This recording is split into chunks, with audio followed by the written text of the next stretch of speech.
السلام علیکم۔ ناول اس کی ڈائری، قسط نمبر 2۔ میں کوٹ کی جیب میں 3 سکے لیے 3 برگر خریدنے کے لیے راحت بیکری پہنچا۔ میں نے جاتے ہی 3 برگر کا آرڈر دے دیا۔ لڑکے نے 3 برگر پیک کر کے 120 کا بل کاٹ کر میرے ہاتھ میں تھماتے کاؤنٹر کی طرف اشارہ کر دیا۔ میں شاپ پر بیگ اٹھائے کاؤنٹر پر پہنچا، بل کاؤنٹر پر دیا اور خود اپنی خالی جیبیں ٹٹولنے لگا۔ 2 منٹ تک میں یہ ڈرامہ کرتا رہا۔ کاؤنٹر والا مجھے غور سے دیکھ رہا تھا کیونکہ میں کبھی بھی اچھا ایکٹر نہیں رہا۔ کاکا، شاپ پر رکھ دو اور پیسے لے آؤ۔ پھر لے جانا 3 برگر، کاؤنٹر والے نے بڑے اسٹائل سے کہا تھا۔ 3 برگر مجھے ایسا لگا جیسے اس نے میری غربت کو گالی دی ہو۔ یہ سننے کے بعد بھی میں شاپ پر نہیں رکھ سکتا تھا۔ ایک لمحے سوچا دوڑ لگا دوں، پھر خیال آیا پکڑا گیا تو کسی کا مان ٹوٹ جائے گا۔ کروں تو کیا کروں؟ میں اپنی سوچوں میں گم تھا۔ میں پلٹا، ایک دوشیزہ مجھ سے ٹکرائی۔ میری بائیں ہاتھ کی کلائی اس حسینہ کے کندھے پر لگی۔ غلطی پتہ نہیں کس کی تھی، اس کا بڑا پن یہ تھا کہ اس نے مجھ پر چڑھائی کرنے کے بجائے سوری کہا، بل دیا اور وہاں سے چلی گئی۔ میں نے نظروں سے اس کا تعاقب کیا تو پتہ چلا گاڑی میں ایک خوبصورت نوجوان اس کا منتظر تھا۔ اس دوشیزہ کے بیکری سے باہر جاتے ہی اس نوجوان نے گاڑی میں بیٹھتے دروازہ کھولا۔ وہ جلدی سے گاڑی میں بیٹھ کر وہاں سے چلی گئی۔ جب میری کلائی اس دوشیزہ کے کندھے سے لگی تھی تبھی مجھے احساس ہوا میرے ہاتھ میں تو کاسیو کی برانڈڈ نیو گھڑی بھی بندھی ہے۔ میں نے وہ گھڑی اتاری اور کاؤنٹر پر بیٹھے ہوئے شخص کو بل کے ساتھ دے دی۔ جتنے فخر سے میں نے اس کو گھڑی پیش کی، اس سے کہیں زیادہ حقارت سے کاؤنٹر پر بیٹھا شخص بولا، کاکا یہ بیکری ہے، گھڑیوں کی دکان نہیں۔ آپ یہ گھڑی رکھ لیں، میں 120 روپے آپ کو دے جاؤں گا اور اپنی گھڑی لے جاؤں گا۔ اپنی گھڑی پکڑ، شاپ پر رکھ اور نکل۔ اس آدمی نے باقاعدہ میری بے عزتی کر دی تھی۔ میرا دل چاہا ایک زور سے لگا دوں اس کے کان کے نیچے۔ غریب ہوا تو کیا؟ ہوں تو گوال منڈی سے، لیکن یہ بھی اس مسئلے کا حل نہیں تھا۔ میں نے مفاہمت کا راستہ اختیار کیا اور بڑی معصومیت سے کہنے لگا، چاچا جی 3 برگر مجھے کسی بھی قیمت پر چاہئیں۔ ٹھیک ہے تو پھر تم یہ گھڑی مجھے 120 میں بیچ دو۔ رات کو مالکوں کو حساب دیتے 120 روپے کی جگہ گھڑی تو نہیں دے سکتا۔ گھڑی میں خود رکھ لیتا ہوں، 120 اپنی جیب سے حساب میں ڈال دیتا ہوں۔ مگر یہ تو بالکل نئی ہے، آج پہلی بار ہی پہنی ہے، اس کی قیمت تو 120 سے بہت زیادہ ہے۔ میری باتوں سے اس شخص کے کان پر جوں تک نہ رینگی۔ اس نے گھڑی میری طرف کر دی۔ میں نے گھڑی پکڑنے کی بجائے وہ شاپر پکڑنا بہتر سمجھا جس میں 3 برگر تھے۔ جب میں پلٹا تو وہی دوشیزہ جس سے میری ٹکر ہوئی مجھے غور سے دیکھ رہی تھی، جیسے پہچاننے کی کوشش کر رہی ہو۔ سوری، میں نے دیکھا نہیں تھا، میں یہ بول کر چل پڑا۔ آپ کا نام پوچھ سکتی ہوں؟ اس دوشیزہ نے میرے باہر نکلنے سے پہلے پوچھ لیا۔ مہروز ماجد، آپ سے مل کر خوشی ہوئی، مجھے بھی، میں نے اسے جواب دیا اور بیکری سے باہر نکل آیا۔ 120 کا بل کوٹ کی جو جیب دل پر لگی ہوتی ہے اس میں ڈال دیا۔ کالج کی چھٹی کے بعد گھر پہنچا۔ جاتے ہی امی نے مجھے یہ اطلاع سنائی کہ نانی ٹھیک ہیں اور انہیں اسپتال سے چھٹی بھی مل گئی ہے۔ امی میری طرف دیکھ دیکھ کر ہلکا ہلکا مسکرا رہی تھیں۔ میں ڈر رہا تھا کہ امی کو 3 برگر والی بات کی خبر ہو چکی ہے اور خالو کے تھپڑ کا بھی پتہ چل گیا ہے۔ رات ابو گھر آئے تو میں ان سے بھی چھپتا پھروں۔ ابو کے چہرے پر مسکراہٹ تو نہ تھی، کوئی ایسی خفگی بھی نہ تھی۔ وہ دن اللہ اللہ کر کے گزر گیا۔ اگلے دن کالج سے لوٹا تو امی ابو دونوں کہیں جانے کے لیے تیار ہو رہے تھے۔ ابو عموماً رات گئے اپنی دکان سے گھر لوٹتے تھے۔ اس دن وہ ٹائم ہی گھر آ چکے تھے۔ میں ابو کو دیکھ کر حیران تھا، ساتھ ساتھ ان سے ڈر بھی رہا تھا۔ ابو کمرے سے نکلے تو میں نے جلدی سے امی سے پوچھا، کدھر کی تیاری ہے؟ نکاح پر جا رہے ہیں۔ مہروز کی ماں، آ بھی جاؤ، ابو نے وسبا کو کک مارنے کے بعد کہا۔ امی نے گرم چادر اپنے کندھے پر لیتے جواب دیا، آئی جی، سدرا اور سعدیہ ٹیوشن سے آتی ہیں تو ان کے پاس ہی رہنا۔ آلو پالک میں نے پکا دی ہے، روٹیاں تندور سے لے آنا۔ امی نے باہر جاتے جاتے ایک ہی سانس میں سب کچھ کہہ دیا۔ شام کو نبیل اپنی دکان سے لوٹا تو چھت پر اس سے ملاقات ہوئی۔ نبیل مجھ سے پوچھنے لگا، بسمہ کی کوئی خیر خبر؟ خود ہی تو تم نے مشورہ دیا تھا معاملہ گرم ہے، 2-4 دن بسمہ سے رابطہ کرنے کی کوشش مت کرنا، آج دوسرا دن ہے۔ اس کا کوئی فون شون نہیں آیا؟ فون کہاں آتا، 1 ہفتے سے تم لوگوں کا نمبر خراب ہے۔ تیرے تائے ساجد کا نمبر تو ٹھیک ہے؟ تائے پہلے ہی میرے پیچھے ہاتھ دھو کر پڑے ہیں، انہیں تو مجھے بدنام کرنے کا ایک اور موقع مل جاتا ہے۔ یار تو دکان کا نمبر دے دیتا، تیری غیر موجودگی میں اس کا فون آتا تو تیرے ابا جی فون سن کر فوراً ابو کو خبر کر دیتے۔ بات تو یہ بھی ٹھیک ہے، نبیل نے فوراً میری بات کی تائید کی تھی۔ کل تم خود ہی فون کر کے ہائے ہیلو کر لینا۔ عاشی کا پیریڈ ختم ہوا تو کبوتروں کا شروع ہو گیا۔ رات گئے تک میں اور نبیل چھت پر بیٹھ کر کبوتروں کے متعلق باتیں کرتے رہے۔ مجھے گلی میں وسپا کی آواز آئی، میں جلدی سے دبے پاؤں سیڑھیاں اترا اور گھر کا دروازہ کھولا۔ سامنے امی کھڑی ہوئی تھیں۔ ابو پھر کہاں چلے گئے ہیں؟ میں نے گلی میں جھانکتے ہوئے پوچھا۔ وسپا واپس کرنے، امی نے گھر کے اندر داخل ہوتے اپنے کندھوں سے اپنی گرم چادر اتارتے ہوئے کہا اور خود اپنے کمرے میں چلی گئیں۔ میں بھی ان کے پیچھے پیچھے ہو لیا۔ تمہارا بسمہ کے ساتھ کوئی چکر تھا کیا؟ امی نے بڑے آرام سے پوچھا مگر میرے لیے اس کا جواب دینا مشکل ہو گیا۔ چکر؟ میں نے حیرانی سے کہا۔ آج وہ میرے گلے لگ کر بڑا روئی ہے، امی نے کرسی پر بیٹھتے ہوئے کہا۔ کیوں، کوئی آپریشن ہوا ہے اس کا؟ میں نے ایسا کہا جیسے میں بسمہ کو جانتا ہی نہیں۔ نہیں، شادی بھی آپریشن جیسی ہی ہوتی ہے، امی نے پھیکا سا مسکراتے جواب دیا۔ شادی؟ کس کی شادی؟ میں اضطراب کے ساتھ صرف اتنا ہی پوچھ سکا تھا کہ بیرونی دروازہ بج اٹھا۔ ادھر میرا دل ڈوبا جا رہا تھا اور ادھر دروازہ مسلسل بجے جا رہا تھا۔ جلدی جاؤ، تمہارے ابو جی ہیں، امی نے زور دے کر کہا۔ میں نے بوجھل قدموں کے ساتھ جا کر دروازہ کھولا۔ جیسے ہی ابو کی مجھ پر نظر پڑی وہ میرے کندھے پر ہاتھ رکھ کر پوچھنے لگے، یار مہروز تمہارا کورس کب ختم ہوگا؟ آخری سال ہے۔ ابو میرے کندھے پر ہاتھ رکھ کر مجھے اپنے ساتھ اپنے کمرے میں ہی لے آئے۔ مہروز کی ماں، اس کا کورس پورا ہوتا ہے تو میں بھی اس کا ایسے ہی سادگی سے نکاح کر دیتا ہوں۔ ابو جی کرسی پر بیٹھ کر اپنے بوٹ اور موزے اتارتے ہوئے بولے، ابھی اس کی عمر ہی کیا ہے، اسے کچھ کرنے تو دیں۔ 20-21 کا ہو گیا ہے، بسمہ تو اس سے بھی چھوٹی تھی، وہ اپنے گھر کی ہو گئی ہے۔ جو مغالطہ تھا وہ بھی دور ہو گیا۔ اس سے پہلے کہ میں رو دیتا، میں نے جلدی سے وہاں سے گھسکنا ہی بہتر سمجھا۔ بہت ٹیسٹی ہے، مزہ آ گیا، سندس نے برگر کی پہلی بائٹ لیتے ہی کہہ دیا تھا۔ بسمہ نے اپنے برگر کے اوپر سے سفید کاغذ کا لباس اتارتے ہوئے میری طرف دیکھا۔ میں اس کو محبت سے دیکھ رہا تھا۔ تم اپنے لیے کچھ نہیں لائے؟ بسمہ نے سنجیدگی کے ساتھ پوچھا۔ میں نے نفی میں گردن ہلائی تھی۔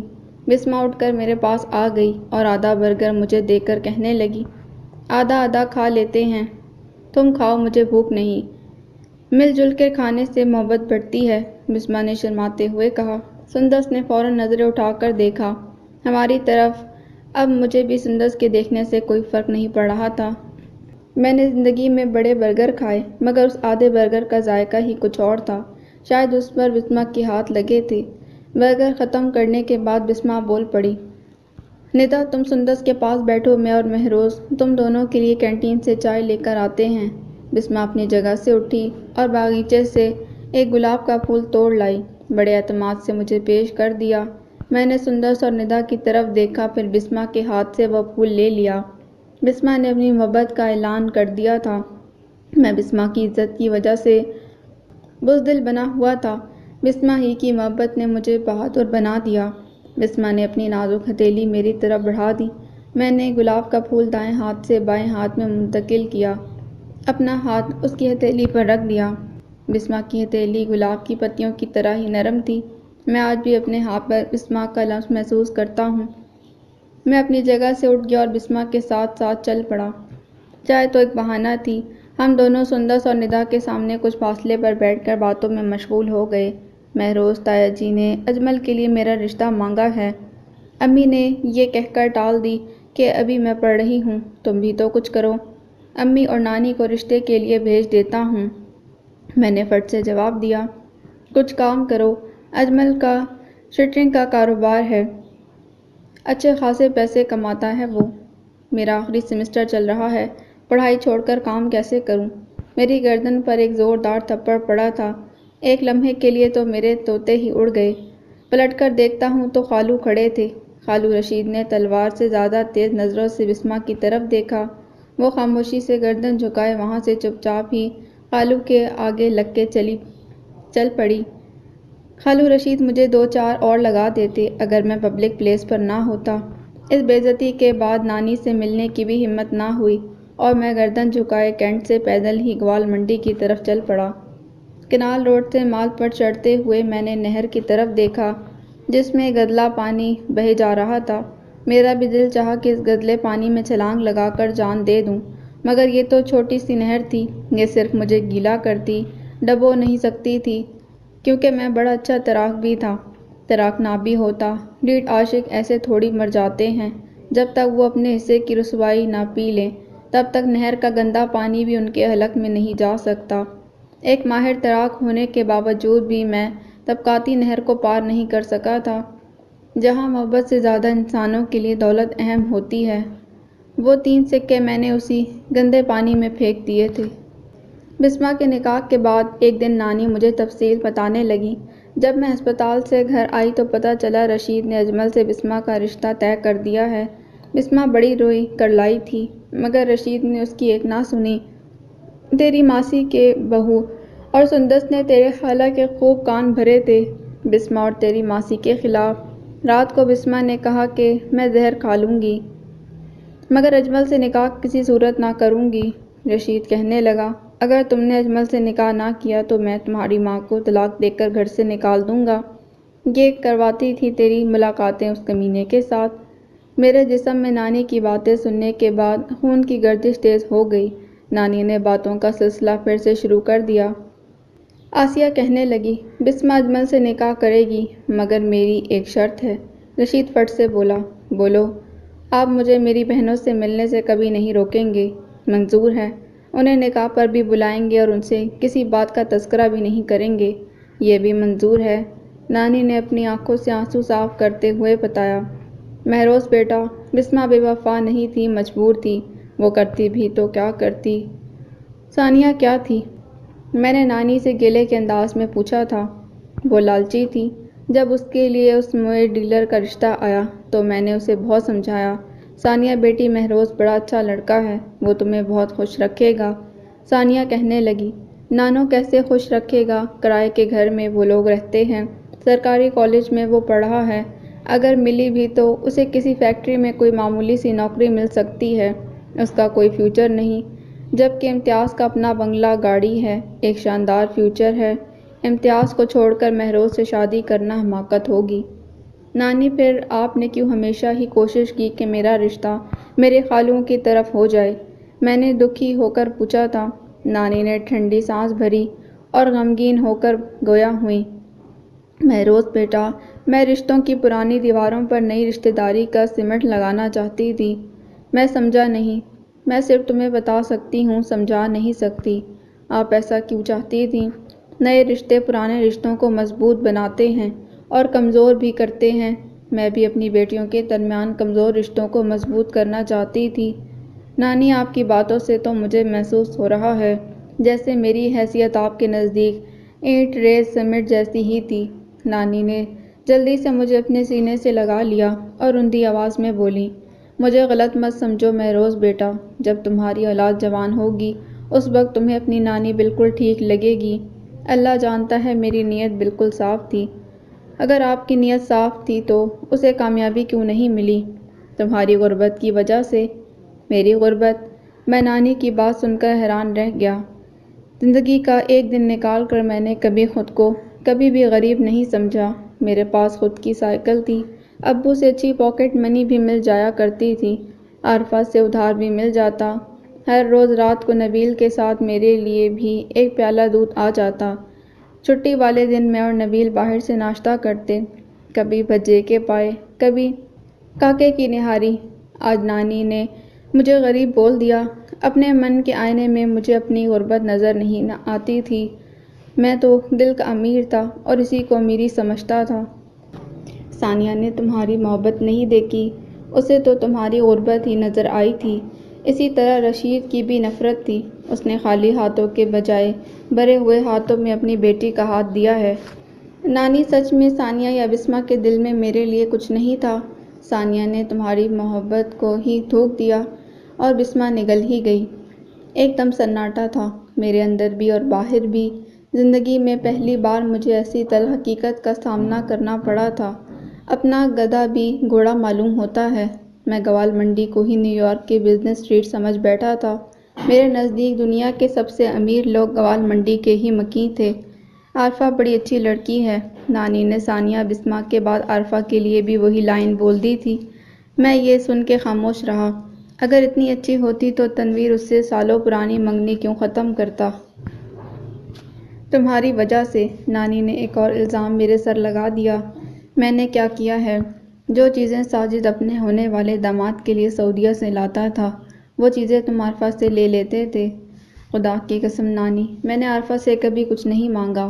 وہ تو خود ہی مجھے تحفے تحائف دیتی رہتی ہے، اور تم لے لیتے ہو۔ ذرا سوچو، ایک لڑکی اپنے منگیتر کی چیزیں کسی دوسرے کو کیوں دے دیتی ہے؟ مجھے کیا پتا تھا وہ چیزیں تایا جی تنویر کے لیے لاتے تھے۔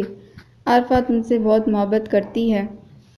میں بچپن سے ثانیہ سے محبت کرتا تھا، اور بسمہ بچپن ہی سے میری محبت میں گرفتار تھی۔ نہ ثانیہ مجھے ملی اور نہ ہی بسمہ مجھے پا سکی۔ کلثوم باجی کی شادی سے بھی پہلے سے تنویر عارفہ کے عشق میں مبتلا ہے۔ میں تنویر کا عشق دیکھوں یا عارفہ کی محبت؟ اگر تنویر کو عارفہ سے عشق ہوتا تو وہ اس سے منگنی نہ توڑتا۔ بے وفائی کرو تو منگنی کی شادی بھی ٹوٹ جاتی ہے، میں نے نانی کو جواب دیا تھا۔ عارفہ نے کس کی خاطر تنویر سے بے وفائی کی ہے؟ تمہاری خاطر۔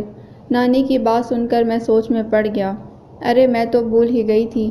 نانی یہ کہتی ہوئی اپنی جگہ سے اٹھیں اور اپنے بیگ میں سے ایک پیکٹ نکال کر لے آئیں، جو پنک کلر کے گفٹ پیپر سے پیک تھا۔ یہ بسمہ نے تمہارے لیے خریدا تھا۔ میں نے وہ تھام لیا۔ وہ اپنی بہنوں کے کمرے سے اٹھ کر اپنے کمرے میں آ گیا۔ اپنا لکڑی کا بڑا صندوق اپنے پلنگ کے نیچے سے نکالا، جس کے اندر میں اپنی خاص چیزیں رکھا کرتا تھا۔ وہ گفٹ اس میں رکھا اور پھر اسے تالا لگا دیا۔ شیر بن شیر، مرد روتے ہوئے اچھے نہیں لگتے، نبیل نے مجھے اپنے سینے سے لگاتے تسلی دی تھی، مگر آنسو تھے کہ وہ کسی تسلی کو نہیں مان رہے تھے، وہ تو مسلسل بہے جا رہے تھے۔ ایک کی منگنی ہو گئی اور دوسری کی شادی۔ میں نے تو دونوں کو ٹوٹ کر چاہا تھا۔ میں نے زخمی آواز کے ساتھ کہا تھا، دودھ بھائی۔ علی نے جمال کے پاس کھڑے ہوئے اپنے آنے کی اطلاع دی۔ میں نے جلدی سے اپنی نم آنکھوں کو صاف کیا اور ٹرے سے دودھ کا پیالہ اٹھا لیا۔ علی وہاں سے مزید کچھ کہے چلی گئی۔ تم میرے پیچھے کیوں پڑی ہو؟ میں نے چیختے ہوئے عارفہ سے کہا تھا۔ اس کے ہونٹوں پر ایک فاتحانہ مسکراہٹ نمودار ہوئی۔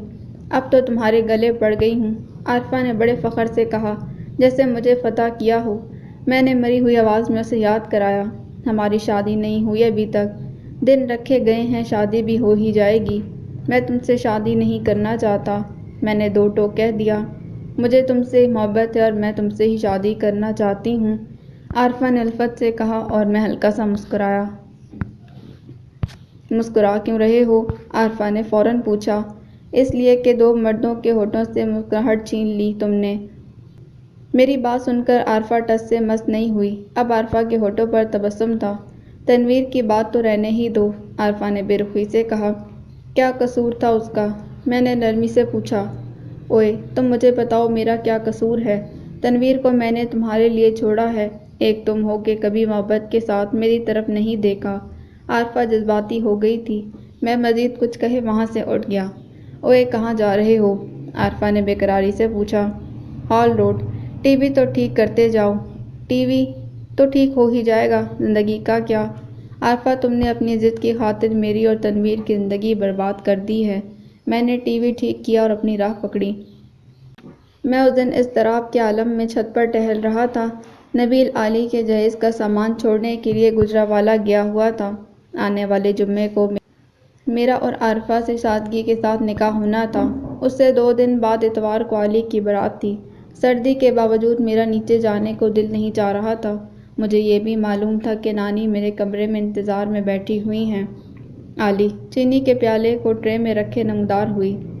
مہروز میں آپ کے لیے گرم دودھ لائی ہوں۔ کیوں لائی ہو تم میرے لیے گرم دودھ؟ میں نے گرمی کھاتے ہوئے جواب دیا۔ علی کے چہرے پر سنجیدگی بڑھ گئی۔ میرا دل چاہ رہا تھا جی، اور حکم امی نے دے دیا۔ جاؤ لے جاؤ دودھ، میں نے نہیں پینا، میں نے کرخ لہجے میں کہا۔ آپ عارفہ سے شادی نہیں کرنا چاہتے نا؟ علی نے معصومیت سے پوچھا۔ میں نے غصے سے اس کی طرف دیکھا۔ میرے غصے سے علی کے رویے میں کوئی فرق نہیں آیا۔ وہ اسی سنجیدگی کے ساتھ کہنے لگی، آپ عارفہ سے شادی نہیں کرنا چاہتے اور میں انور سے۔ تم نیچے جاؤ، تمہارے گھر والے کیا سوچیں گے؟ میں غصے میں چلایا۔ میرے گھر والوں کو مجھ پر اعتماد ہے۔ علی نے میری آنکھوں میں دیکھتے بڑے اعتماد کے ساتھ جواب دیا، اگر یہی حرکتیں رہیں تو اعتماد اٹھ جائے گا۔ محبت اعتماد کا دوسرا نام ہے۔ آپ پر اعتماد نہ ہوتا تو کیسے کرتی؟ تم اپنی بکواس بند کرو اور دفع ہو جاؤ یہاں سے۔ میں آپے سے باہر ہو گیا۔ انور مجھے نہیں پا سکتا اور عارفہ کا میں آپ کو ہونے نہیں دوں گی، علی نے بڑے تحمل اور یقین سے کہا اور نیچے چلی گئی۔ میری پریشانی میں اور اضافہ ہو گیا۔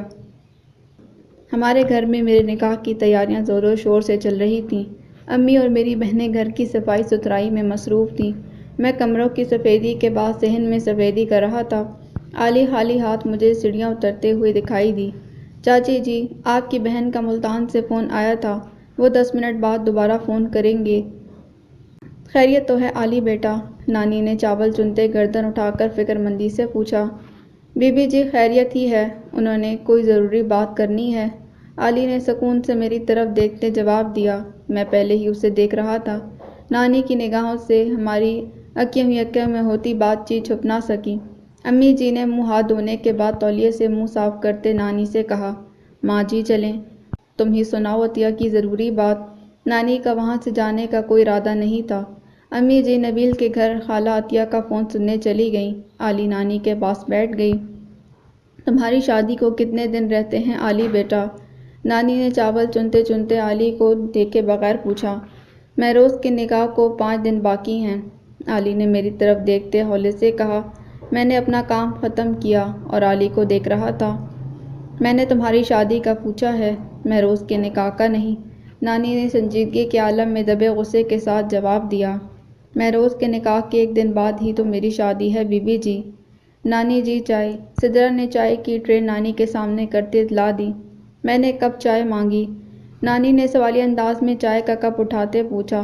سدرا نے وہی ٹرے علی کی طرف کرتے جواب دیا۔ علی باجی کے لیے بنائی تھی، سوچا آپ کے اور بھائی کے لیے بھی بنا دوں۔ نانی بسکٹ؟ سعدیہ 2 پلیٹیں پکڑے نانی کے سامنے کھڑی تھی۔ یہ بسکٹ اور نمکو بھی علی باجی کے لیے ہیں؟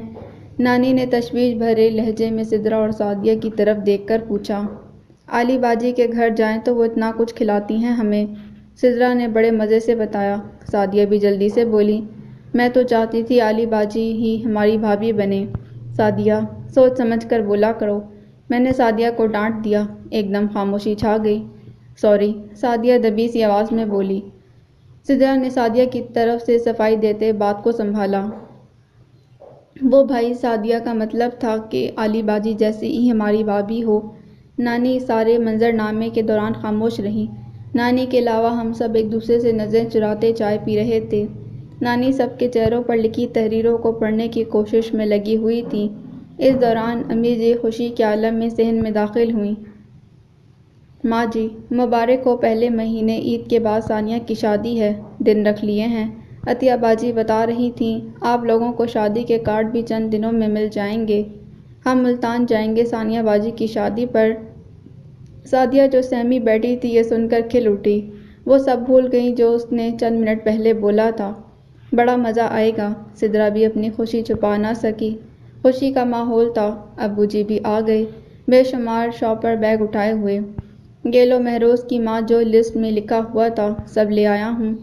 سدرا، سعدیہ اپنے ابو سے سامان پکڑو۔ امی نے میری بہنوں کو حکم دیا۔ ان دونوں نے جلدی سے ابو سے سارے شاپر بیگ تھامے اور اندر چلی گئیں۔ علی نے بھی اپنا خالی کپ رکھا، وہ بھی سیڑھیاں چڑھ گئی۔ اگلے مہینے ثانی کی شادی ہے۔ امی نے اپنی طرف سے ابو کو خوشخبری سنائی۔ ابو منہ بناتے ہوئے بولے، چلو جی، نیا خرچہ۔ ابو کے لیے یہ فکر مندی کی بات تھی۔ جس نے بھی کہا ہے ٹھیک کہا ہے، ایک قوم کا ہیرو دوسری قوم کے لیے ولن ہوتا ہے۔ ایک کی خوشی دوسرے کو غم معلوم ہوتی ہے۔ ثانی کے لیے یہ خوشی کی بات تھی کہ اس کی ڈیلر امتیاز سے شادی ہونے والی ہے۔ نہ جانے مجھے کیوں تکلیف ہو رہی تھی۔ مہروز یاد آیا، رستے میں ساجد بھائی اور بھابھی بھی ملے تھے۔ ان کا ٹی وی پھر سے خراب ہو گیا، وہ تو ٹھیک کر آؤ۔ اس ٹی وی کی تو میرے اندر ثانیہ کی شادی کی خبر سن کر آگ لگی ہوئی تھی، اوپر سے ابو نے ٹی وی ٹھیک کرنے کا حکم دے دیا۔ جاؤ بھی، ساجد بھائی نے 9 بجے خبر نامہ دیکھنا ہوتا ہے۔ میں نے اپنا ٹول باکس پکڑا اور گھر سے نکل گیا۔ تایا کے گھر کی بیل بجانے سے پہلے ہی عارفہ نے دروازہ کھول دیا، جیسے وہ میرے انتظار میں کھڑی تھی۔ جیسے ہی میں تایا کے گھر داخل ہوا، عارفہ فکر مندی سے کہنے لگی، مہروز، مجھے تم سے ضروری بات کرنی ہے۔ میں تیز تیز قدموں سے ٹی وی والے کمرے کی طرف جا رہا تھا اور عارفہ میرے پیچھے پیچھے تھی۔ میں نے ٹی وی کو کھولنا شروع کیا۔ عارفہ نے میرا ہاتھ پکڑ لیا۔ صرف ایک تار کاٹی ہے، ٹی وی تو ٹھیک ہو ہی جائے گا، تم میری بات سنو، عارفہ نے سخت لہجے میں کہا۔ مجھے اس کا سخت لہجہ پسند نہیں آیا۔ میں پہلے ہی غصے میں تھا۔ میں نے وہ ٹی وی اٹھایا اور زور سے زمین پر پٹک دیا۔ ٹی وی کے کئی ٹکڑے ہو گئے۔ اب نہیں ٹھیک ہوگا، عارفہ میرے غصے سے کہاں ڈرنے والی تھی۔ بھاڑ میں جائے ٹی وی، تم میری بات سنو۔ عارفہ کو ٹی وی ٹوٹنے کا کوئی دکھ نہیں تھا، اسے اپنی فکر پڑی تھی۔ بولو، خالہ کے گھر کوئی کھچڑی پک رہی ہے۔ کلثوم باجی کا فون آیا تھا۔ کسی نے تنویر کے کان بھرے ہیں کہ عارفہ تمہاری منگ ہے، تمہارے لیے ڈوب مرنے کا مقام ہے۔ اگر عارفہ کی شادی مہروز سے ہو گئی تو میں کیا کروں؟ میں نے تلخی سے جواب دیا۔ مہروز غصے میں کیوں ہو؟ مجھے تنویر سے شادی نہیں کرنی۔ تمہیں رب کا واسطہ کچھ کرو، عارفہ نے بڑے محبت سے کہا۔ اس سے پہلے میں نے عارفہ کو کبھی اتنی میٹھی زبان میں بات کرتے نہ دیکھا تھا۔ وہ ہمیشہ تو تڑاک اوئے سے بات کرتی۔ میں بھی نرم پڑ گیا۔ بتاؤ مجھے کیا کرنا ہے؟ تم تنویر کو خود جا کر بتاؤ کہ میرا تمہارا چکر ہے۔ میں عارفہ کی بات سن کر اس کی بے وقوفی پر مسکرایا تھا۔ کیوں، کیا ہوا؟ عارفہ کو میرے مسکرانے کی وجہ سمجھ میں نہیں آئی۔ تمہارا مجھ سے چکر ہے، یہی سوچ کر تو اس نے تم سے منگنی توڑی تھی۔ میری بات سن کر عارفہ سوچ میں پڑ گئی۔ میں وہاں سے چل پڑا۔ عارفہ نے جلدی سے سوچے سمجھے بغیر بول دیا، تم اسے کہہ دو کہ میں تمہارے بچے کی ماں بننے والی ہوں۔ میں عارفہ کی بات سن کر ہکا بکا ہو گیا۔ میرے قدم رک گئے۔ میں نے پلٹ کر عارفہ کی طرف دیکھا۔ بول دو، یہ بولو گے تو وہ کبھی بھی مجھ سے شادی کی ضد نہیں کرے گا۔ عارفہ نے مجھے اگلا مشورہ دے ڈالا۔ پاس ہی تایا جی کا ٹیلی فون پڑا تھا۔ میں نے عارفہ کو کلائی سے پکڑا اور ٹیلی فون کے پاس کھڑا کرتے کہا، تمہارے پاس تنویر کی دکان کا نمبر تو ہوگا، تم اسے فون کر کے خود ہی سب کچھ بتا دو۔ میں یہ بولنے کے بعد کمرے سے نکلا ہی تھا کہ ٹیلی فون کی گھنٹی بجنے لگی۔ عارفہ نے تو تنویر کو فون نہیں کیا، کس کا فون آ گیا تھا؟ میرے اور عارفہ کے نکاح سے ایک دن پہلے سردی اور دھند بہت تھی۔ عشاء کی نماز کے بعد ہم سب گھر والے، ابو، امی کمرے میں ہیٹر لگا کر بیٹھے ہوئے تھے۔ علی نے پہلے سعدیہ کو مہندی لگائی تھی، اس وقت وہ سدرہ کو مہندی لگا رہی تھی۔ امی، ابو اور نانی کشمیری چائے کے مزے لوٹ رہے تھے۔ میں اپنی سوچوں میں گمسم بیٹھا تھا۔ گھر کے بیرونی دروازے کو کسی نے زور زور سے پیٹنا شروع کر دیا۔ ابو نے مجھے آنکھ سے اشارہ کیا۔ میں جلدی سے باہر کی طرف بھاگا۔ دروازہ کھولا تو سامنے کلثوم باجی کھڑی تھیں۔ ان کے بال بکھرے ہوئے تھے اور آنکھیں سرخ تھیں۔ تم نے اور عارفہ نے میرا گھر برباد کر دیا مہروز، کلثوم باجی نے مجھے کندھے پر دھکا مارتے ہوئے کہا اور خود امی ابو کے کمرے کی طرف چل دی۔ میں نے دروازے کی کنڈی لگائی۔ میں بھی ان کے پیچھے ہو لیا۔ چاچا جی، مجھے برباد ہونے سے بچا لیں، ابو تو میری بات سن نہیں رہے۔ کلثوم باجی ابو کے سامنے ہاتھ جوڑ کر مناجات کر رہی تھیں۔ ابو نے کلثوم باجی کو اپنے قدموں سے اٹھا کر اپنے بستر پر بٹھایا۔ کیا ہوا ہے، کچھ بتاؤ تو صحیح، ابو نے بڑی شفقت سے پوچھا۔ چاچا جی، میرے سسرال والوں نے کہا ہے اگر عارفہ اور مہروز کا نکاح ہو گیا تو وہ مجھے طلاق دے دیں گے۔ میری امی ابو کہنے لگے، طلاق ہونے ہی دو، اس روز روز کی چکچے سے تو جان چھوٹے گی۔ میں طلاق نہیں چاہتی، انہوں نے مجھ سے میرے بچے بھی چھین لیے ہیں۔ چاچا جی، آپ کو اللہ کا واسطہ میرا گھر برباد ہونے سے بچا لیں، مگر یہ رشتہ تو تنویر نے خود توڑا تھا، ابو نے تشویش کے عالم میں کہا۔ کلثوم باجی دانت پیستے کہنے لگیں، اب بھی تنویر کو ہی موت پڑی ہے، کہتا ہے عارفہ میری بچپن کی منگیتر ہے، وہ کیسے مہروز کی بیوی بن سکتی ہے؟ چاچا جی کچھ کریں نا، اس میں میرا کیا قصور ہے؟ شبیر کیا کہتا ہے؟ امی نے جلدی سے پوچھا۔ چاچی، اس نے کیا کہنا ہے، وہ بھی اپنے گھر والوں کی زبان بول رہا ہے، کہتا ہے عارفہ ہماری ہے، یہ ہماری عزت کا سوال ہے، جو عزت ہے اسے تو گھر سے نکال دیا اور خالی ٹوٹی ہوئی نسبت کو عزت بنائے بیٹھے ہیں، نانی نے افسردگی سے کہا۔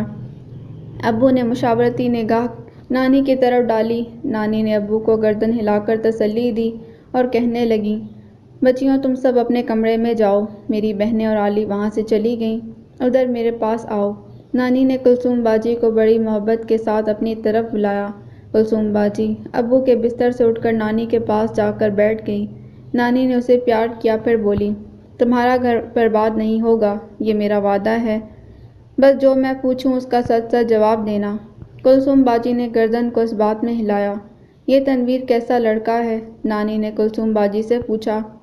ٹھیک ہے، کلثوم باجی نے حیران ہو کر کہا۔ کوئی عیب؟ نانی نے فوراً اگلا سوال کر دیا۔ عیب تو کوئی نہیں، بس تمباکو والے پان کھاتا ہے۔ کچھ اور تو کوئی برائی نہیں ہے۔ ہاں یاد آیا، چھٹی والے دن چھت پر گڈی بھی اڑاتا ہے۔ گوال منڈی والا گھر کس کے نام ہے؟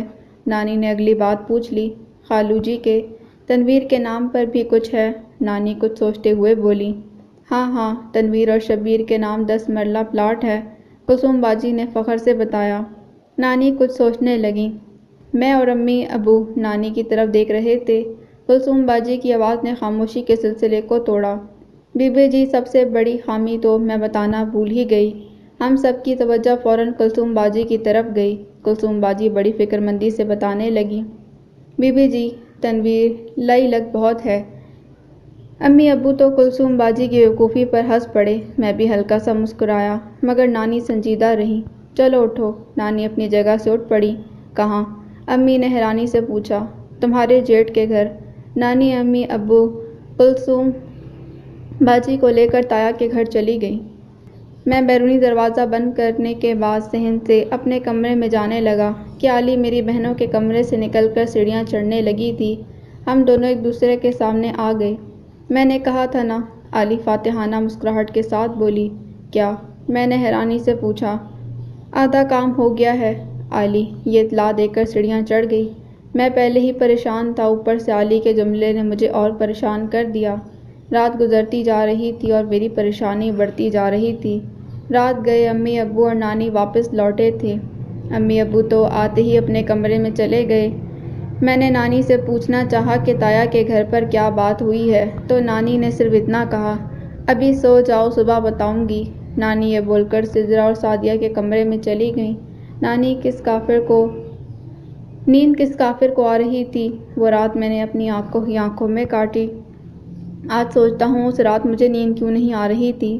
ثانیہ کی شادی ہونے والی تھی اور بسمہ کا نکاح ہو چکا تھا، پھر میں کیوں پریشان تھا۔ اگلی صبح ابو سویرے ہی سویرے تایا جی کے گھر چلے گئے۔ امی ناشتہ بنانے میں مصروف ہو گئیں۔ میں نے یہ دیکھا تو پھر سے اپنے کمرے میں رضائی اوڑھ کر لیٹ گیا۔ تھوڑی دیر بعد نانی میرے کمرے میں آئیں۔ اب تک سو رہے ہو مہروز بیٹا؟ میں اٹھ کر بیٹھ گیا۔ نانی میرے پاس میرے بستر پر بیٹھ گئیں اور میرے گال پر پیار کرتے کہنے لگیں، مہروز، جوڑیاں تو آسمان پر بنتی ہیں، تو میرا بچہ دل چھوٹا مت کر۔ میں سمجھا نہیں۔ آج عارفہ کے ساتھ تمہاری جگہ تنویر کا نکاح ہے۔ میں ایک لمحے میں ہی جیتے جاگتے انسان کی جگہ برف کا پتلا بن گیا۔ یہ سچ ہے کہ میں عارفہ سے نکاح نہیں کرنا چاہتا تھا۔ یہ بھی سچ ہے کہ مجھے یہ بات سن کر شدید صدمہ ہوا تھا۔ یہ بھی حقیقت ہے کہ خوشی اور غم کو ماپنے کا آج تک کوئی پیمانہ نہیں بنا۔ اگر ہوتا تو یہ غم بھی اتنا ہی بڑا تھا جتنا ثانیہ کی منگنی یا پھر بسمہ کے نکاح کے وقت مجھے ملا۔ ملا کی دوڑ میز تک اور میری دوڑ چھت تک۔ میں نے رضائی ایک طرف پھینکی اور چھت پر چلا گیا۔ اس دن کافی دنوں بعد سورج سر ڈیوٹی پر آئے تھے۔ بڑی پیاری دھوپ نکلی ہوئی تھی۔ میں ٹوٹی ہوئی کرسی پر منہ بنا کر بیٹھ گیا۔ تھوڑی دیر بعد میرے کندھے پر کسی کا ہاتھ آیا۔ میں نے پلٹ کر دیکھا تو نبیل کھڑا تھا۔ نبیل نے خود ہی مجھے کرسی سے اٹھا کر اپنے سینے سے لگا لیا۔ نانی نے مجھے سب بتا دیا ہے، نبیل نے مجھے تھپکی دیتے ہوئے کہا۔ میری آنکھوں میں نمی تھی جو آنسو میں ڈھلنا چاہتی تھی، اور آنسو آنکھوں کی جیل سے رہائی چاہتے تھے۔ نبیل نے میرے مکھڑے کا جائزہ لیتے ہوئے کہا، رونا مت، مرد روتے ہوئے اچھے نہیں لگتے۔ آنسو تو میں نے روک لیے، مگر دل کی بات زبان پر آ ہی گئی۔ مرد کے سینے میں بھی دل ہوتا ہے، اسے بھی چوٹ لگتی ہے، چوٹ لگے تو آنسو نکل ہی آتے ہیں۔ اچھا ہوا عارفہ سے تمہاری جان چھوٹ گئی، تم کون سا اس سے شادی کرنا چاہتے تھے؟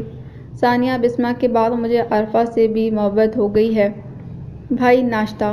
علی ہاتھوں میں ٹرے اٹھائے ہم دونوں کے پیچھے کھڑی تھی۔ تم کب آئی؟ نبیل نے علی سے پوچھا۔ جب آپ نے کہا تھا کہ بی بی جی نے مجھے سب بتا دیا ہے۔ علی نے ناشتے والی ٹرے میز پر رکھتے جواب دیا اور مزید کچھ کہے وہاں سے چلی گئی۔ جمعے کی رات کو میں اپنے بستر پر لیٹا سوچ رہا تھا، آج عارفہ بھی تنویر کی ہو گئی اور نانی میرے کمرے میں داخل ہوئی۔ میں نے آنکھیں موند لیں۔ خالی آنکھیں بند کرنے سے نیند نہیں آتی مہروز بیٹا، نانی نے کرسی کو میرے پلنگ کی طرف گھسیٹتے ہوئے کہا تھا۔ نانی کرسی پر بیٹھ گئیں۔ تم دیکھنا، میں تمہارے لیے چاند سی دلہن لاؤں گی۔ اس سے ملتی جلتی لائنز میں 2 دفعہ پہلے بھی نانی کے منہ سے سن چکا تھا۔ میں نے آنکھیں کھول کر نانی کی طرف دیکھا۔ وہ مجھے ہی دیکھ رہی تھیں۔ میں اٹھ کر بیٹھ گیا۔ جو ہوتا ہے اچھے کے لیے ہوتا ہے۔ نانی کا دایاں ہاتھ میرے گال پر تھا۔ میں نے مایوسی سے جواب دیا، ایسا اچھا میرے ساتھ ہی کیوں ہوتا ہے؟ نانی سوچ میں پڑ گئیں۔ نانی کے پاس میرے سوال کا کوئی جواب نہیں تھا، یا انہوں نے خاموش رہنا بہتر سمجھا۔ وہ اٹھ کر وہاں سے جانے لگیں۔ میں نے انہیں ہاتھ سے پکڑ لیا۔ وہ بیٹھ گئیں۔ تھوڑی دیر ہم دونوں میں خاموشی رہی، پھر نانی خود ہی مجھے تفصیل بتانے لگیں۔ یہ میرا فیصلہ تھا۔ تمہارا گھر بسانے کے لیے میں کلثوم کا گھر اجاڑ نہیں سکتی تھی۔ اگر عارفہ اور تنویر کا نکاح نہ کرواتی تو شبیر کلثوم کو طلاق دے دیتا۔ نانی نے توقف کیا تو میں جلدی سے بول پڑا، اب کیا گارنٹی ہے کہ شبیر کلثوم باجی کو اور تنویر عارفہ کو طلاق نہیں دے گا؟ نانی کے ہونٹوں پر سنجیدہ مسکراہٹ ابھری اور کہنے لگیں، اب تو وہ دونوں بھائی طلاق کا لفظ بھی اپنی زبان پر لانے سے پہلے 1000 بار سوچیں گے۔ میں نے سوالیہ نظروں سے نانی کو دیکھا۔ شبیر اور تنویر کے پلاٹ حق مہر میں لکھوائے ہیں میں نے۔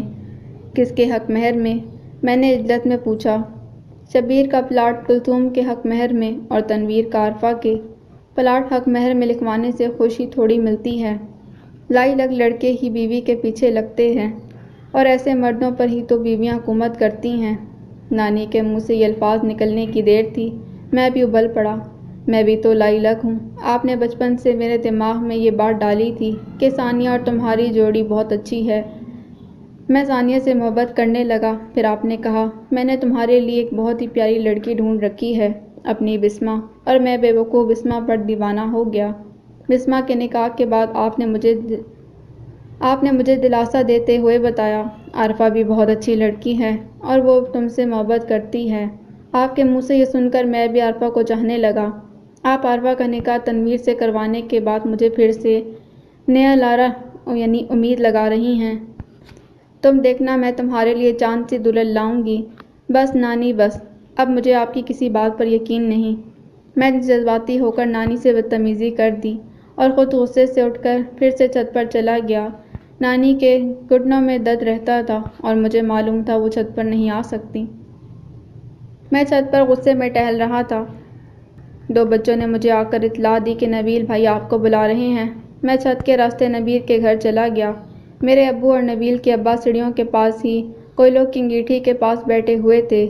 نبیل کے ابا مجھے دیکھ کر کہنے لگے، علی نبیل کے ساتھ ساتھ تمہاری بھی بہن ہے، جاؤ نبیل کا ہاتھ بٹاؤ، کل سے غائب ہو۔ نبیل کے ابا کے لہجے میں شکوے کے ساتھ حکم بھی تھا، پریشان ہے بیچارہ۔ وہاں سے جاتے ہوئے ابو کی آواز بھی میرے کان میں پڑی۔ صحن میں ہی مجھے نبیل مل گیا۔ اس نے مجھے گلی میں سے حلیم کی دیگ لانے کا کہا۔ میں نائی کے ساتھ کینچی کی مدد سے دیگ اٹھائے گھر میں داخل ہوا ہی تھا، نبیل نے مجھے اگلا حکم دے دیا، مہروز تم دیگوں پر بیٹھو، میں کھانا لگاتا ہوں۔ میں دیگوں پر ابو اور نبیل کے ابا سے تھوڑے فاصلے پر بیٹھ گیا۔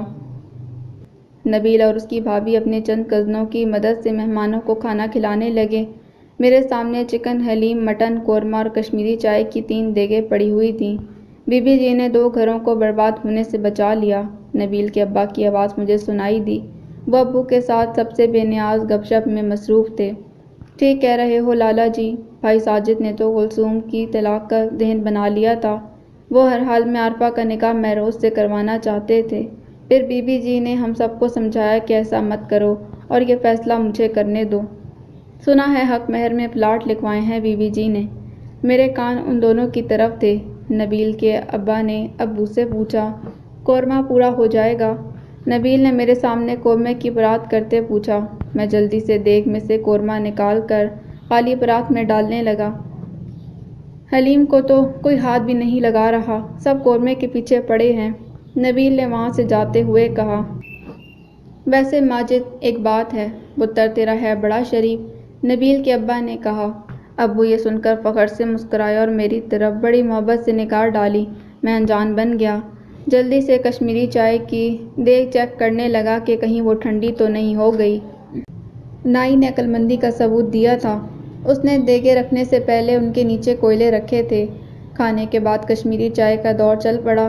رات 10 بجے کے لگ بھگ علی کے مایوں کا کھانا ختم ہوا۔ سب کام ختم کرنے کے بعد میں اور نبیل حسب معمول چھت پر چلے گئے۔ شکر ہے یار قورمہ پورا ہو گیا۔ ابا جی نے مجھے کہا بھی تھا، نبیل پتر حلیم کون کھاتا ہے، یہاں لوگ گوشت کھاتے ہیں گوشت، دونوں دیگیں قورمے کی بنوا لو۔ میں نے ضد کر کے چکن حلیم کا پنگا لیا تھا۔ برات پر کیا پکانے کا ارادہ ہے، میں نے نہ جانے کیوں پوچھ لیا۔ حقیقت میں مجھے علی کی شادی میں کوئی دلچسپی نہیں تھی۔ اپنی شادی نہ ہونے پر نہ جانے کیوں مجھے علی سے جلن سی محسوس ہو رہی تھی۔ علی کا خیال آتے ہی مجھے ایک خیال اور آیا، میں نے تو آج علی کو دیکھا ہی نہیں۔ بھائی دودھ علی کو یاد کیا تو وہ شیطان کی طرح حاضر ہو گئی۔ دودھ تو سارا دیگ میں ڈال دیا تھا۔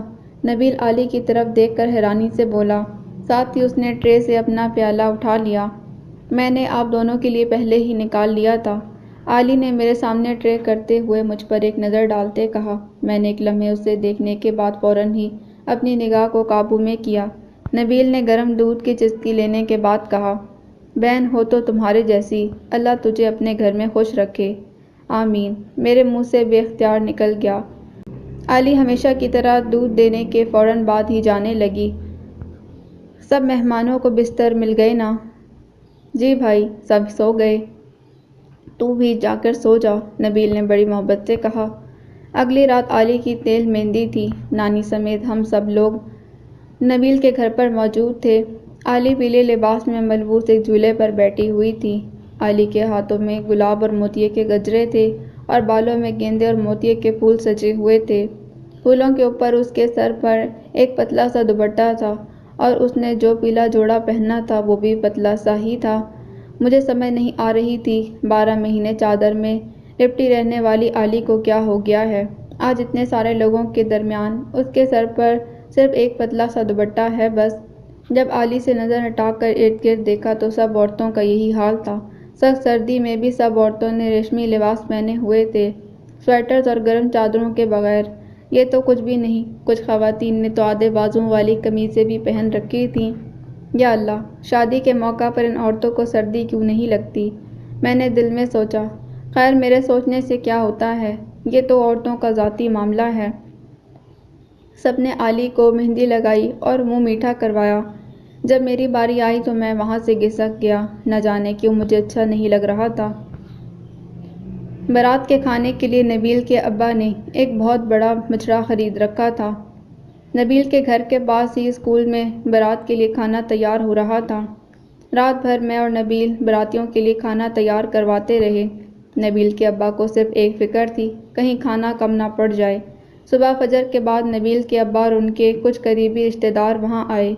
شاباش پتر، تم لوگ اب جا کر سو جاؤ، 10 بجے اٹھ جانا، پھر برات کے بیٹھنے کا انتظام بھی کرنا ہے۔ نبیل کے ابا نے مجھے اور نبیل کو شاباش دی۔ ہم دونوں تھکے ہوئے تھے۔ نبیل کے گھر پر تو مہمانوں کا رش تھا۔ میں نبیل کو اپنے ساتھ اپنے گھر لے آیا۔ ہم دونوں میرے کمرے میں سو گئے۔ ہمارے گھر کے صحن میں ایک شور اٹھا، میری آنکھ کھل گئی۔ دیوار پر لگی گھڑی کی طرف دیکھا تو 8:30 ہی ہوئے تھے۔ نبیل کی طرف دیکھا تو وہ مزے سے سو رہا تھا۔ صحن کا شور چیخوں میں بدل گیا۔ مجھے کچھ تشویش ہوئی۔ آنکھیں ملتے ملتے اپنے بستر سے اٹھا اور کمرے کا دروازہ کھولنے ہی لگا تھا کہ دروازے کا تختہ میرے ماتھے پر زور سے لگا۔ میرا سر چکرا گیا، آنکھوں کے سامنے اندھیرا چھا گیا۔ خلیل گجر ہاتھ میں پستول تھامے اندھیرے سے نمودار ہوا اور اس نے آتے ہی مجھے گریبان سے پکڑ کر پستول کی رلی میری گردن پر رکھ دی۔ اوئے بے غیرتا، آستین کے سانپ، تجھے ہماری بہن ہی ملی تھی۔ میری آنکھوں سے اندھیرا ہٹا تو میں نے دیکھا میری دونوں بہنیں خلیل کی ٹانگوں سے لپٹی ہوئی تھیں اور میری امی خلیل کے آگے ہاتھ جوڑ کر کھڑی تھیں۔ خلیل پتر معاف کر دے اسے۔ امی جی، آپ کیوں معافی مانگ رہی ہیں؟ مجھ سے اپنی ماں کا رونا نہیں دیکھا گیا۔ نبیل کی آنکھ کھل گئی۔ وہ میرا گریبان اپنے بھائی کے ہاتھ سے چھڑاتے چیخا، لالا، خلیل چھوڑ اسے، یہ میرا یار ہے۔ یہ یار نہیں یار مار ہے، پوچھ اس بغیرت سے۔ خلیل آنکھوں میں انگارے لیے گرجا۔ کیا پوچھوں؟ نبیل میرے اور اپنے بھائی کے درمیان آتے ہوئے غصے سے چلایا۔ اس نے ہماری بہن کو کہیں کا نہیں چھوڑا۔ خلیل نے غصے سے نبیل کو دھکا دیا۔ اس دھکے کی وجہ سے میرا گریبان بھی خلیل کے ہاتھ سے چھوٹ گیا۔ نبیل دیوار کے ساتھ گرا اور میں اپنے پلنگ پر خلیل نے مجھ پر پستول تان دی۔ اس سے پہلے کہ خلیل کی چلائی ہوئی گولیاں مجھ تک پہنچتی، علی مجھ پر زرہ بند کر تن گئی۔ دونوں گولیاں علی کو لگیں۔ اللہ کی قسم لالا، مہروز بے قصور ہے، مہروز بے قصور ہے، یہ سب ظفر نے کیا ہے۔ علی کے ہونٹوں پر یہ الفاظ تھے۔ علی کے جسم سے بہتے خون کو دیکھ کر نبیل درد سے تڑپا اور فوراً اسے بازو میں اٹھاتے ہوئے باہر کی طرف بھاگا۔ سب اسی کے پیچھے بھاگے سوائے میرے اور خلیل کے۔ خلیل منا کھڑا تھا اور میں اسے دیکھ رہا تھا۔ خلیل کو تو چپ سی لگ گئی اور میں خود کو مجرم سمجھ رہا تھا، اپنی ہی نظروں میں گر گیا۔ خلیل کی نظریں علی کے خون پر تھیں جو فرش پر کئی جگہ بکھرا ہوا تھا، اور میری نظریں چند منٹ پہلے والا منظر دیکھ رہی تھیں جب اسی فرش پر میری دونوں بہنیں خلیل کی ٹانگوں سے لپٹی ہوئی تھیں اور میری ماں ننگے سر ننگے پاؤں کھڑی ہاتھ جوڑے خلیل سے میری زندگی کی بھیک مانگ رہی تھی۔ خلیل نے ابھی پستول کو مضبوطی سے پکڑا ہوا تھا۔ میں اس کے سامنے کھڑا ہو گیا اور اس کا پستول والا ہاتھ تھام کر پستول اور سینے پر لگائے ہوئے کہنے لگا، خلیل لالا، 2 گولیاں میرے سینے پر بھی مار دو، اس بے قصور کو تو تم نے مار ڈالا۔ خلیل زور سے چیخ مارتے وہاں سے بھاگا۔ علی، میں نے دروازے سے نکلتے خلیل کو دیکھا تو نانی پر نظر پڑی جو دروازے کی چوکھٹ پر کھڑی تھیں۔ انہوں نے میرے ماتھے سے بہتے ہوئے خون پر اپنا دوپٹہ پھاڑ کر باندھ رکھا۔ دروازہ لگنے سے میرے ماتھے سے خون بہہ رہا تھا جس کی مجھے خبر ہی نہیں تھی۔ میرے ماتھے سے خون کا ایک قطرہ فرش پر گرا، علی کے خون کے اوپر۔ ماتھے کی مرہم پٹی کے بعد میں ہسپتال جانے لگا تو امی نے مجھے روک لیا۔ مہروز، تم ہسپتال مت جاؤ، خلیل تمہیں بھی قتل کر دے گا۔ عائشہ، جانے دو اسے، نانی نے امی کو حکم دیا۔ کیسے جانے دوں ماں جی، میرا ایک ہی بیٹا ہے، جس نے اس کے حصے کی گولیاں اپنے جسم پر کھائی ہیں، وہ بھی تو اکلوتی ہے۔ نانی نے میری طرف دیکھ کر مجھے کہا، تم جاؤ مہروز۔ میں جانے ہی لگا کہ ابو جی پھولی سانسوں کے ساتھ گھر میں داخل ہوئے۔ مجھے غور سے دیکھنے کے بعد محبت کے ساتھ سینے سے لگا لیا، پھر میرے ماتھے کی چوٹ کو دیکھنے لگے۔ اس کے بعد میرے سارے جسم کا جائزہ لیا۔ جب ان کو تسلی ہو گئی کہ صرف ماتھے پر ہی چوٹ لگی ہے، پھر ایک زوردار تھپڑ میرے گال پر مارنے کے بعد پوچھنے لگے، تم نے علی کے منگیتر کو خط کیوں لکھا؟ یہ سننے کے بعد میں دنگ رہ گیا۔ میں نے ابو سے اپنی صفائی میں صرف اتنا کہا، میں نے کوئی خط نہیں لکھا۔ مہروز، جھوٹ مت بولو، 2 دفعہ تم نے اس لڑکے کو فون کیا تھا، اس نے تمہاری بات پر یقین کرنے سے انکار کر دیا، تو پھر تم نے اسے خط لکھا۔ میں وہ خط اپنی آنکھوں سے دیکھ کر آیا ہوں۔ کبھی کبھی آنکھوں دیکھا بھی جھوٹ ہوتا ہے، نانی نے کہا۔ ٹھیک کہہ رہی ہیں بی بی جی آپ۔ ابو نے نانی کی بات سے اتفاق کرنے کے بعد میری طرف دیکھتے مجھے کہا، تم بھی ہسپتال سے ہو آؤ۔ ابو یہ بول کر اپنے کمرے کی طرف جانے لگے تو نانی نے فکر مندی سے پوچھا، ماجد بیٹا، علی کیسی ہے؟ بی بی جی، ڈاکٹر بتا رہا تھا کہ جان بچ جائے گی اس کی۔ ہم سب گھر والوں کی جان میں جان آئی، خاص طور پر میری بہنوں کی جو گھر کے کونے میں سہمی کھڑی تھیں۔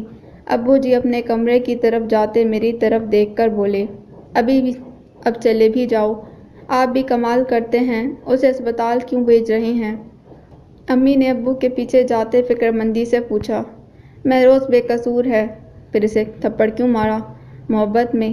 اپنے کمرے کا دروازہ کھولتے آخری بات ابو نے مجھے سنا دی، محبت میں۔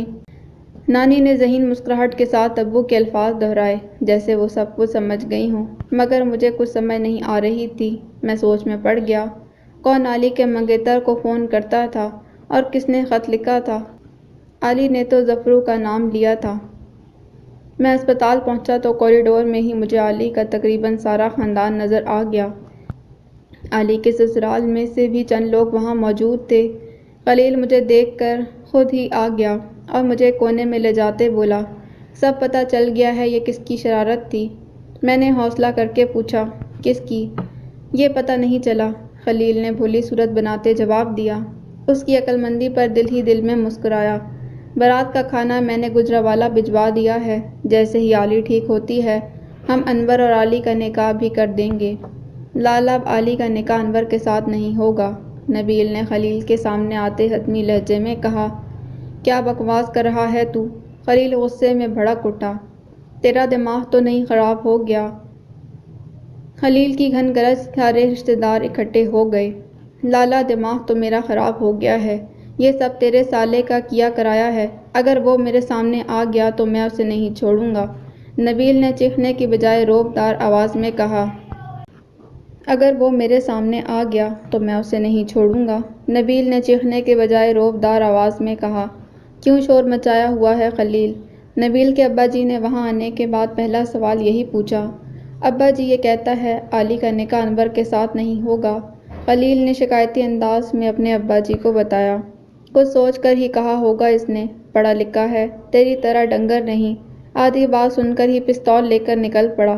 دعا کر میری دی بچ جائے، اگر اسے کچھ بھی ہوا تو باقی گولیاں میں تیرے سینے میں ماروں گا۔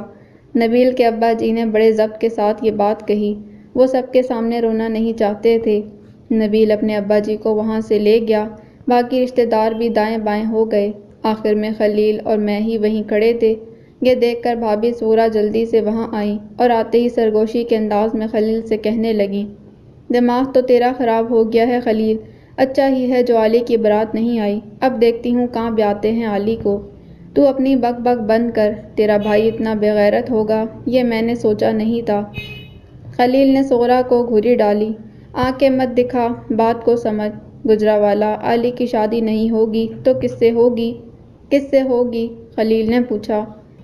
ظفرو سے۔ سغرا نے اپنے بھائی ظفر کا نام لیا تو خلیل کی آنکھیں کھل اٹھیں۔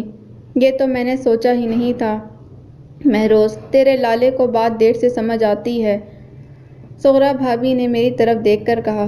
جیسے ہی سغرا بھابھی نے خلیل کی طرف دیکھا تو خلیل نے ایک زور کا تھپڑ سغرا بھابھی کے گال پر رکھ دیا۔ سب سمجھ گیا ہوں میں، خلیل نے دانت پیستے ہوئے کہا۔ سغرا بھابھی ہکا بکا اپنے گال پر ہاتھ رکھے کھڑی تھیں۔ اس سے پہلے کہ میں سغرا بھابھی کو تسلی دیتا، مہروز، نبیل نے مجھے دور سے آواز دی۔ ہم تینوں نے نبیل کی طرف دیکھا تھا۔ میں نبیل کی طرف جانے لگا تو سغرا بھابھی نے برا سا منہ بناتے مجھ سے درخواست کی، نبیل سے کچھ مت کہنا مہروز۔ جی بھابھی، میں نے یہ کہا اور نبیل کی طرف چل پڑا۔ کیوں مجھ سے چھپتے پھر رہے ہو؟ تم نے عالی کے بارے میں بھی نہیں پوچھا؟ نبیل نے کوریڈور سے باہر نکلتے ہی مجھے کہا تھا۔ میری سچ میں ہمت نہیں ہو پا رہی تھی کہ میں نبیل سے نظریں ملا سکوں، میں خاموش ہی رہا۔ میں جانتا ہوں کہ تم بے قصور ہو۔ یہ سننے کے بعد میں نے نبیل کی طرف دیکھا، اس نے مجھے آنکھوں سے حوصلہ دیا، پھر ایک کاغذ اپنی جیب سے نکال کر میرے سامنے کیا۔ میں نے کاغذ تو پکڑ لیا مگر اسے کھولا نہیں۔ عالی کیسی ہے؟ بڑی جلدی عالی کا خیال آ گیا۔ نبیل کے جملے میں طنز بھی تھا۔ میں نے اس کی طرف دیکھ کر کہا، میں نے عالی کے لیے بہت دعائیں مانگی ہیں۔ کس حیثیت سے؟ میں نبیل سے کسی ایسے سوال کی امید نہیں رکھتا تھا، میرے پاس اس کے سوالوں کا جواب نہیں تھا۔ خطرے سے باہر ہے، ایک گولی بازو پر لگی اور دوسری ٹانگ پر، آپریشن ہو چکا ہے، ابھی اسے ہوش نہیں آیا، نبیل نے غم میں ڈوبی آواز میں تفصیل بتائی۔ ہم دونوں کے درمیان تھوڑی دیر خاموشی رہی۔ جب میں نے اس کاغذ کو کھولا تو میں ششدر رہ گیا۔ اس کاغذ پر تاریخ تھی 20 دسمبر 1998۔ 20 دسمبر تو تمہاری ڈیٹ آف برتھ ہے نا؟ نبیل نے مجھے مشکوک نظروں سے دیکھا، وہ پتہ نہیں بتا رہا تھا یا پوچھ رہا تھا۔ میں نے فوراً مان لیا، یہ تو میری ڈائری کا کاغذ ہے، یہ ڈائری مجھے عارفہ نے گفٹ کی تھی۔ عارفہ؟ وہ کیوں ایسا کرے گی؟ میں نے اس کا ٹی وی توڑا تھا، میرے منہ سے نکل گیا۔ نبیل نے مجھے عجیب نظروں سے دیکھا، پھر حکمی انداز میں کہنے لگا، خط پڑھو۔ انور صاحب، میرا نام مہروز ماجد ہے اور میں عالیہ کا پڑوسی ہوں۔ آپ کو 2 دفعہ فون کیا مگر آپ کو میری بات پر یقین نہیں آیا، اس لیے آپ کو خط لکھ رہا ہوں۔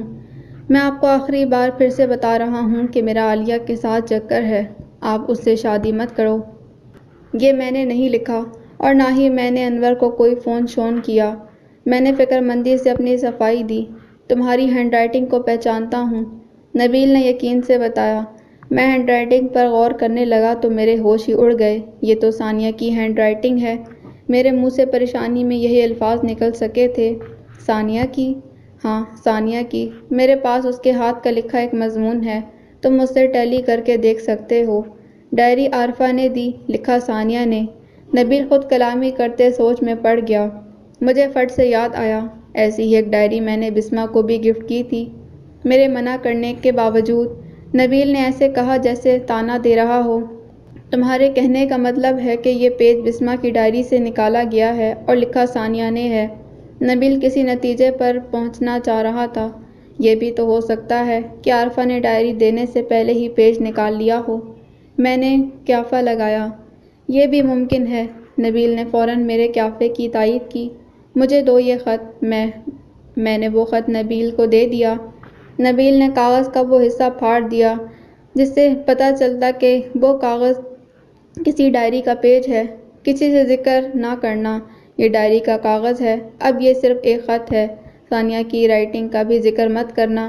مجھے سب سمجھ آ گئی ہے کہ کس نے ڈائری سے کاغذ پھاڑا اور کیوں پھاڑا۔ نبیل یہ بول کر وہاں سے چلا گیا، جبکہ میں ابھی تک سوچ کے سمندر میں غوطے کھا رہا تھا۔ کیا میری تینوں محبتوں نے مل کر مجھے بدنام کرنے کی کوشش کی ہے؟ میں نے تو کبھی ان تینوں کا برا نہیں سوچا، پھر کیوں انہوں نے میرے ساتھ ایسا کیا؟ میں اپنے خیالوں میں کھویا ہوا تھا کہ نبیل نے مجھے تھوڑی دور سے آواز دی۔ میں نے اس کی طرف دیکھا تو اس نے مجھے اپنی طرف آنے کا اشارہ کیا۔ میں اس کی طرف چل پڑا۔